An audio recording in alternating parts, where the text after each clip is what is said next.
শুধুমাত্র এই বক্তব্যের কারণে উসমান হাদি ভাইয়ের উপর অ্যাটাক করা হয়েছে, যে বক্তব্যে নাস্তিকদের বুকে আগুন ধরিয়েছে, অর্থাৎ কাঁপুনি উঠিয়ে দিয়েছে। যে বক্তব্যটি সম্পূর্ণ আপনাদেরকে শোনাবো, তাই রিকোয়েস্ট করছি না টেনে সম্পূর্ণ বক্তব্যটি শুনুন। শুনলে বুঝতে পারবেন যে কতটা গরম বক্তব্য দেওয়ার কারণে তার উপর অ্যাটাক করা হয়েছে। তো চলুন সম্পূর্ণ ভিডিওটি এবং বক্তব্যটি শুনে আসি। ইলেকশনের আগে বড় বড় ফিগারকে এখানে অ্যাসাসিনেশন করা হবে, গুপ্ত হত্যা করা হবে।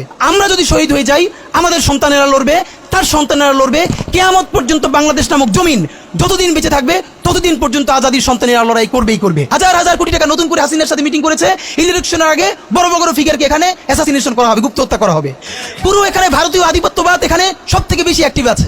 এখানে আওয়ামী লীগের হাজার হাজার কোটি টাকা, তার সচিবরা, তার পুলিশরা, তার পান্ডারা সব রয়ে গেছে। আর্মির মধ্যে একটা বড় অংশ রয়ে গেছে, কোনো সংস্কার করা হয় নাই। তার বারবার সাবোটেজ করবার চেষ্টা করছে, এই রাষ্ট্রকে, এই সরকারকে ফেল করানোর চেষ্টা করছে। তো আপনি মুক্তিযুদ্ধের পরে যে ৩-৪ বছর এইরকম রাজধানী হয়েছে, সেটাকে যদি অটকুন দিতে পারেন যে নতুন রাষ্ট্র গঠনের আগে এই ঝামেলাটা হয়, তাহলে এই যে নতুন বাংলাদেশের স্বপ্নের মধ্যে এইগুলোকে আপনি বড় করে মপ করে ফ্রেমিং করেন। আপনি এই জবান যে আপনার না, এই জবান যে দিল্লির জবান, ভারতীয় আধিপত্যবাদের জবান, সেইটা বুঝতে আমাদের পিএইচডি করা লাগে না। সুতরাং জুলাই সনদের সাথে নির্বাচনের